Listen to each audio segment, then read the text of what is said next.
wanted to say a big thank you to all of you who took time out of your busy day today to join us at this important public information center. So just some housekeeping rules. We will be remaining muted throughout the presentation, and while others are asking questions. If you are looking to ask a question, there are two different ways you can do it. So the first way you can do so is through the Q&A function in the bottom right-hand side of your screen. If you click on the Q&A, it should bring that up, and you should be able to write in a question, and we will then collect those questions and distribute them to our presenters, to our technical team. The other option is for you to raise your hand if you're joining from the web function. So you can use the little raise hand function. There's a little hand button, and so you should be able to raise your hand, and that will let us know, and we can unmute you, and then you can ask your question verbally. If you are phoning in, if you are dialing in, you can use the *3 button to raise your hand when you're calling in, and that will allow us to unmute you, and we will then be able to have you ask your question verbally. So we've got a couple of different ways for you to ask your questions. We ask that you please keep your questions brief. We do have a limited amount of time here today, and so we want to make sure that we are getting to the core of your questions. So if I need to ask you to make sure you get to the question that you'd like to ask, I'll just ask that of you when you are participating. And then finally, just another technical piece, the magnifying glass function on the WebEx feature will allow you to zoom in. So you'll be able to get a little bit closer look at some of the slides that are being presented if you're finding that you're having a challenging time seeing what's being presented on. The slides have been posted, so you should be able to access them through the PIC page as well. So you can find all of the information that we are presenting here on the city's website. And with that, I will turn it over to Jeff, who's going to be your technical lead through the remainder of this presentation. All right, thank you, Justin. So wanted to welcome you to our virtual public information center. Your input is very important on this project. You can see below that we have contacts for this project. If you have any comments you wish to share, we ask that you please share those by June 29th. So we have Megan Salvucci from the City of Hamilton, as well as Lachlan Fraser from Wood Consulting. Would also encourage you to visit the city's webpage, note the link below. As well, we'll be recording this presentation, as Megan noted earlier, and it will be posted following this event. So in terms of the presentation outline, we'll start with introductions.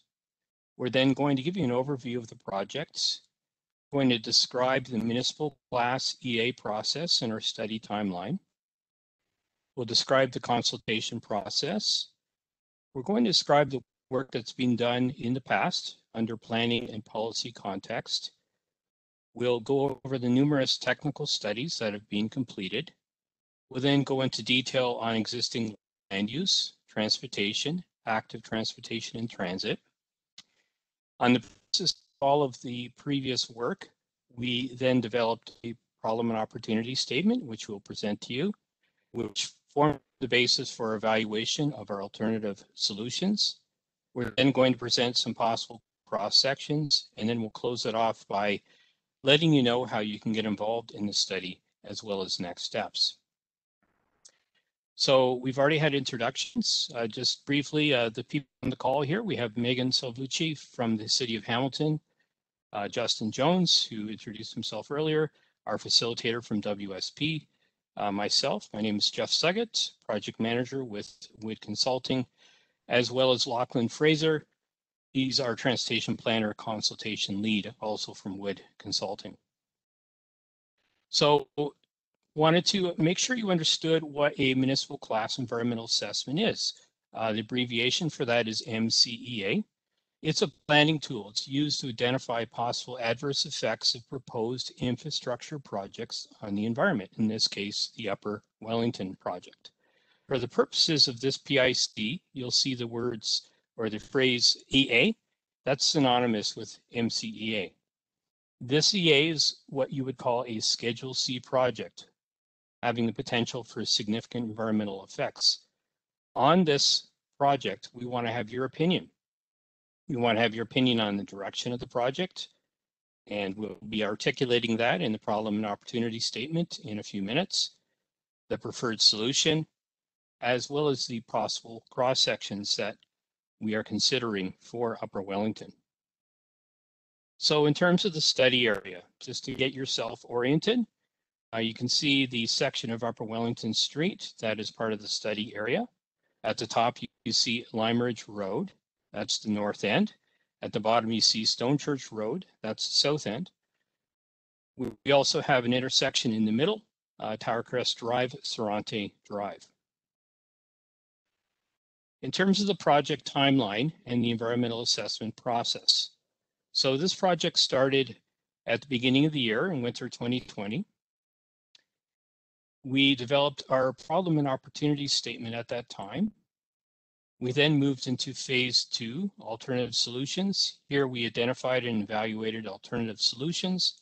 We identified a preliminary preferred solution, which we'll be presenting to you, and we undertook consultation, which we're doing today, and that's where we are right now in the project.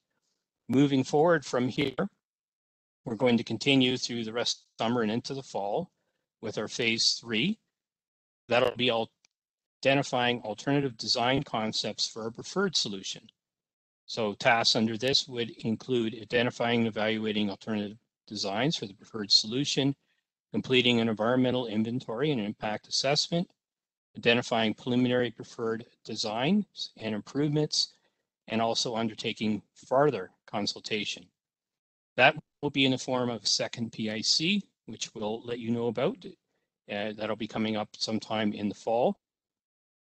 Phase 4 involves documenting everything that we have done over the project in our environmental study report. That'll involve confirming the recommended design improvements, documenting our findings, issuing a notice of study completion, and finally in phase 5, once the project has been finalized, it'll go into a detailed design and construction at a later date. So how the process works. Throughout this process, we involve the public. So we are developing our preferred preliminary solution, which we're then screening. That'll form our alternative designs for the preferred solution, and then the best design forms a recommendation at the end of the study. We're going to have 2 points of contact in this project, one with you at this point, and one later on in the study as we present our alternative designs for the preferred solution. So to give you some background for this study is based on the following policy documents. Three policy documents, one provincial, the provincial policy statement, the second, the place to grow growth plan for the Greater Golden Horseshoe. Both of these were done in 2020. And finally, the City of Hamilton's Urban Hamilton official plan that was released in 2013. More specifically to the study, was a number of previous studies that were done that were referred to as part of this study, which had already developed recommendations for Upper Wellington Street, among other streets in Hamilton. The South Mountain Area Transportation Master Plan, done in 2000, as well as the Plan Review, done in 2006. This study recommended that Upper Wellington, between south of Lincoln Alexander Parkway and Stone Church Road, be widened from 2 to 5 lanes, consisting of 4 lanes of traffic and 1 dedicated turn lane. The City of Hamilton Transportation Master Plan, done in 2007, also recommended road widening, as well as a 2-way left turn lane on Upper Wellington Street between Lime Ridge Road and Stone Church Road. The City of Hamilton Cycling Master Plan, done in 2009, and a review and update of that plan in 2018 recommended bike lanes in Upper Wellington Street between Lime Ridge Road and Rymel Road. The Hamilton Pedestrian Mobility Plan, done in 2012, identified the study area as a suburban context area and recommended sidewalks with a width of 1.5 meters. Finally, the City of Hamilton Transportation Master Plan Review and Update in 2018 reconfirmed the need for widening of Upper Wellington Street. A new study which is being currently released across the city is the Complete Livable Better Streets Guidelines. The vision of this study is to develop complete streets. What are complete streets? They're streets that are safe for everyone. People who walk, bicycle, take transit, or drive, and people of all ages and abilities. Some of the key goals of the Complete Livable Better Streets vision is it encourages designs that better balance considerations for different transportation modes that share streets. It focuses on enhancing road safety, and it develops designs for streets to address transportation requirements and place-making functions of surrounding areas. We have done a number of technical studies as part of this project. Many of them are completed in draft. You see them on the screen here. A stage 1 archaeological assessment, a cultural heritage review, a review of the social economic environment, a stormwater assessment, a traffic assessment, a phase 1 environmental site assessment. These were all done in draft. To be completed are a natural environment assessment as well as a noise review. Going into each of those studies in a bit more detail, the archaeology study was done. This was done for stage 1, and as part of that study, the key finding was that we identified areas within the study area that have archaeological potential. We shared this with relevant Indigenous nations. We are recommending a stage 2 archaeological assessment be done during the detailed design phase. After all our work is done, during detailed design, to look more closely at those areas that may be impacted by the project works for archaeological resources. We also have completed a cultural heritage assessment. We looked for properties of heritage value along the study area. And on the basis of our checklist and review, we identified that yes, there are some properties with known and potential cultural heritage value. We also shared this with the relevant Indigenous nations. And so our recommendations relating to that are that proposed road work be done in a manner to avoid impacts to the identified known and potential heritage properties. We looked at the social economic environment along the corridor, and there's a number of different features of interest along the corridor. You can see in the map here with the different numbered boxes. A couple of particular notes are 2 churches, 4 and 5, a fire station, 2 churches at 4 and 6, a fire station at 5, and a retirement residence at 7. Stormwater management was another area of interest for us. Currently, there's no stormwater management within the area, apart from some limited storm sewers. We looked at the overall flow of stormwater within the study area, and we found it to be generally acceptable, with the exception of a sag at the intersection of Tower Crest Drive, Sorrente Drive. What are we recommending? Recommending grading improvements or increased inlet capacity to address the sag point at Upper Wellington Street and Tower Crest, Sorrente Drive. We are going to be developing a stormwater management plan for the roadway. This will include the roadway and also a larger portion of the existing roadway. We're looking at ways to mitigate increases in peak flows and runoff, as well as ways to mitigate increases in contaminants as a result of a larger asphalt surface. And we're looking at opportunities to look at source controls which promote infiltration and water balance, such as low impact development best management practices. And these might be ditches or swales alongside the road.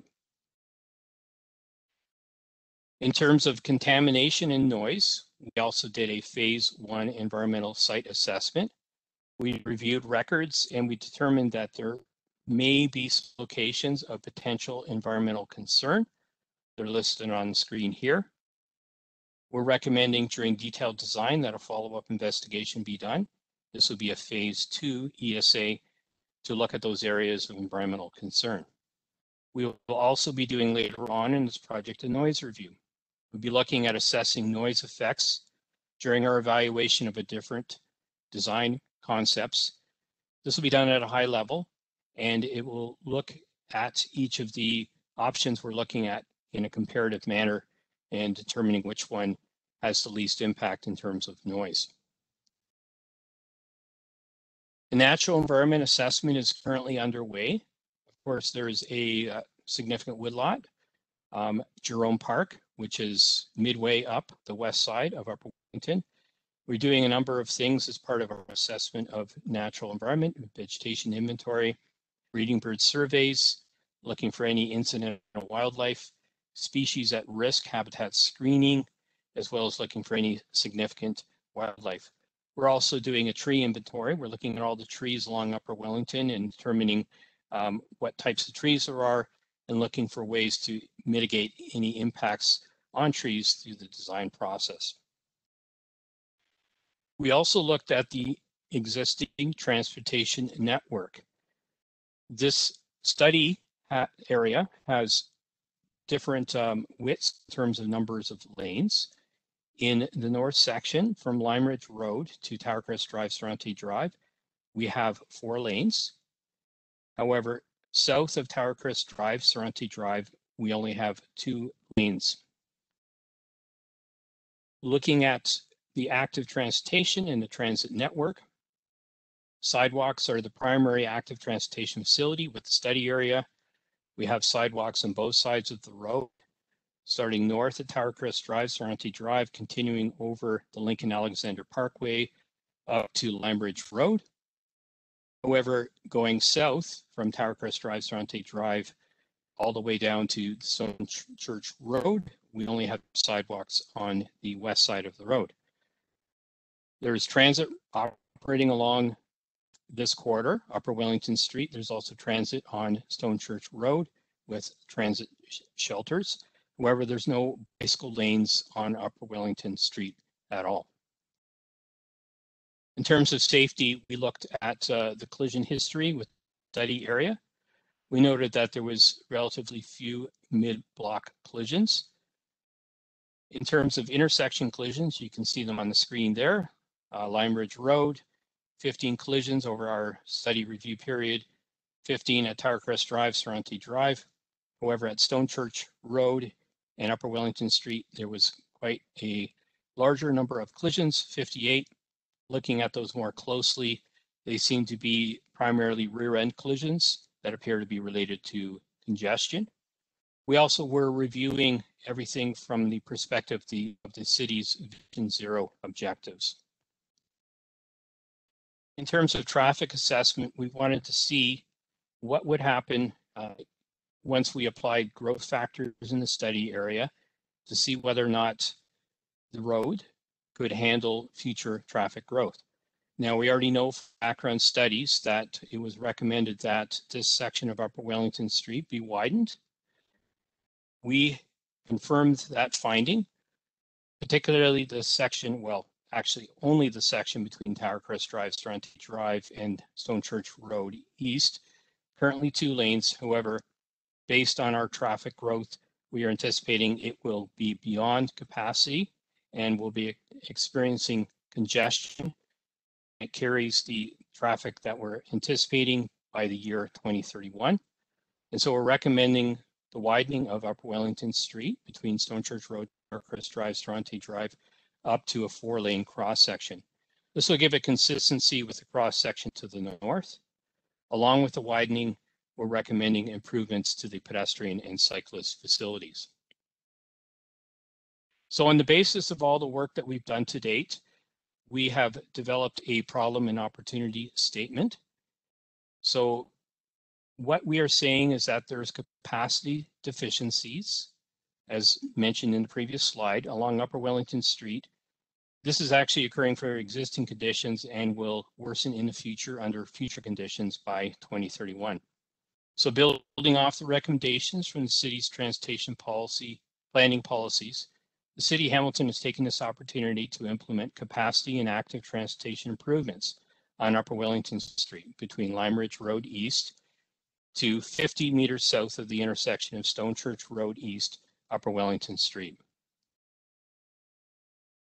On the basis of our problem statement, we developed 4 possible solutions to address the issues that were raised in the problem opportunity statement. Alternative solution 1 is the do nothing approach. Here we're looking at the option of no improvements at all to Upper Wellington Street within the study area.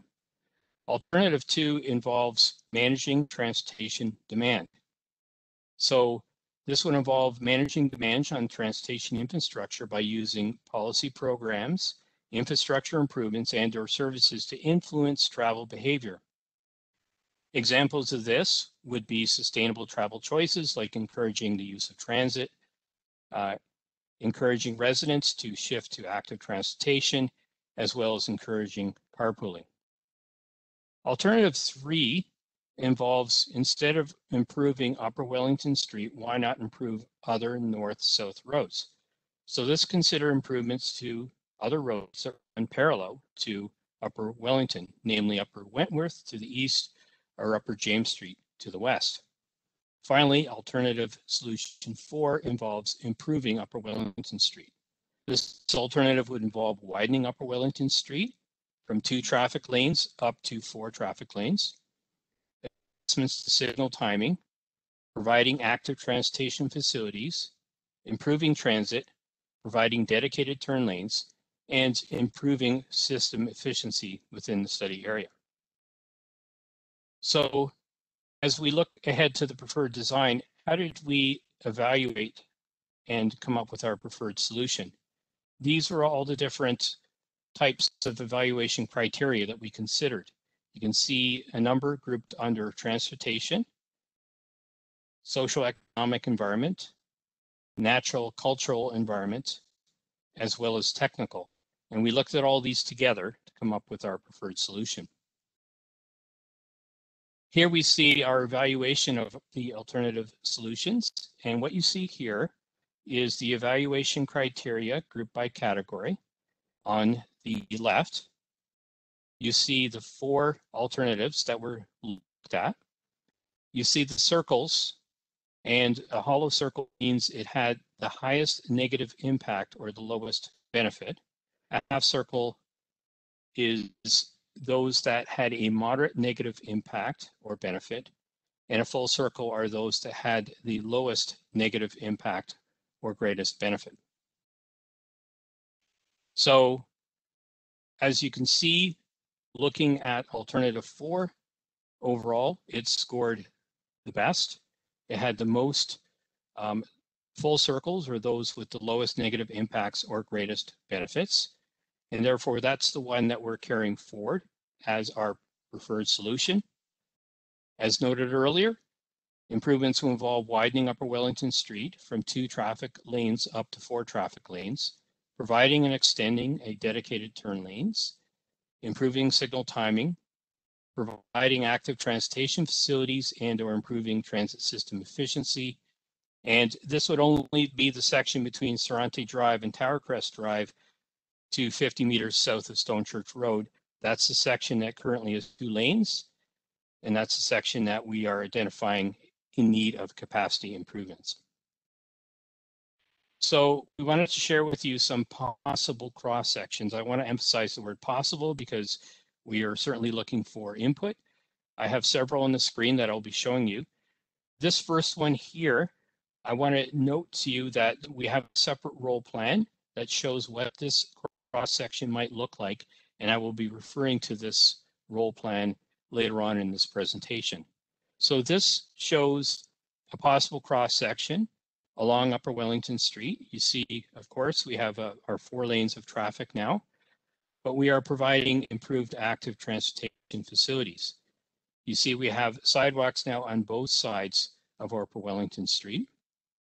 We are also recommending a bike track that's separated from the travel lanes by utilities as well as a raised curb. We're also providing for tree space on either side of the road, so trees that would need to be removed as a result of the widening will be replaced with new trees. Here's another possible cross section, and here what we've done is we're showing bike tracks on both sides of the road with a sidewalk and tree space on both sides of the road. So looking for your input on that. You note that the utilities have switched. They're now on the opposite side from the bike track. So the bike track is being separated from the travel lanes by a raised median or a buffer. Again, that's up to public input and further review with the city. And in a last one, this does not show cycle tracks anymore. It simply shows a multi-use path that can be used by cyclists as well as pedestrians on either side of the road. Again, with the tree space between the multi-use pathway and the utilities along with the travel lanes. This shows the same slide as before, with just showing what a transit stop might look like. Again, transit stops would be placed on both sides of the road. We're just providing with an example here of what a placement of a transit stop might look like if it was placed on the east side of the roadway. So that is it for the presentation, but before we go to housekeeping rules, I did want to show the role plan. So I'm going to put that on the screen now.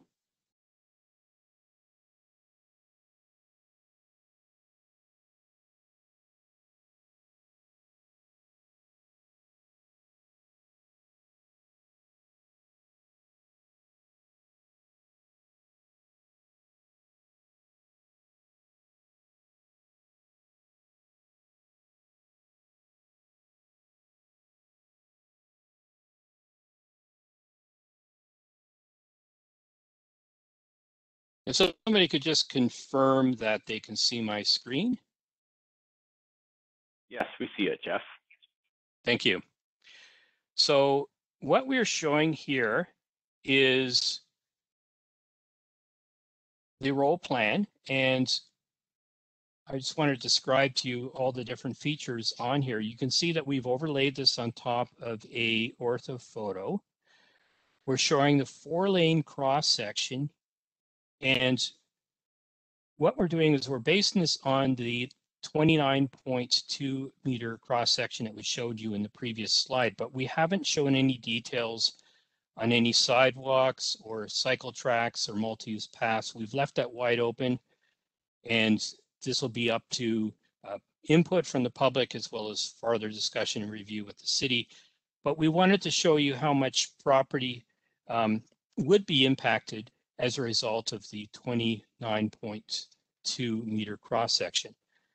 The blue lines here show the different properties that are along Upper Wellington. So you can see up here we have the Wellington Nursing and Retirement Home at the top of the screen.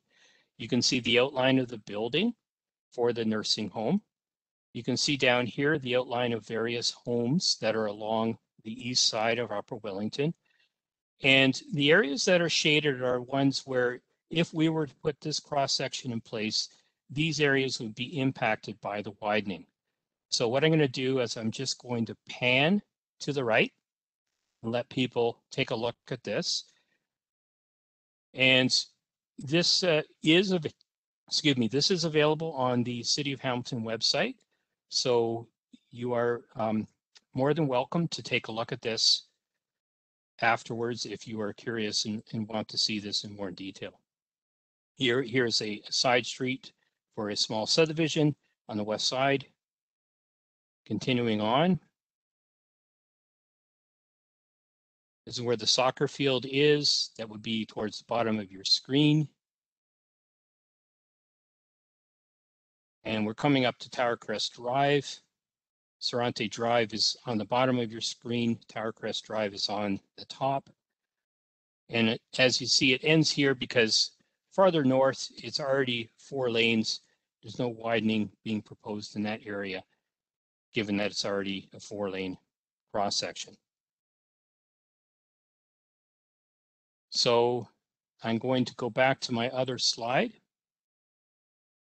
and I'll turn it over to Justin to talk about housekeeping rules. Absolutely.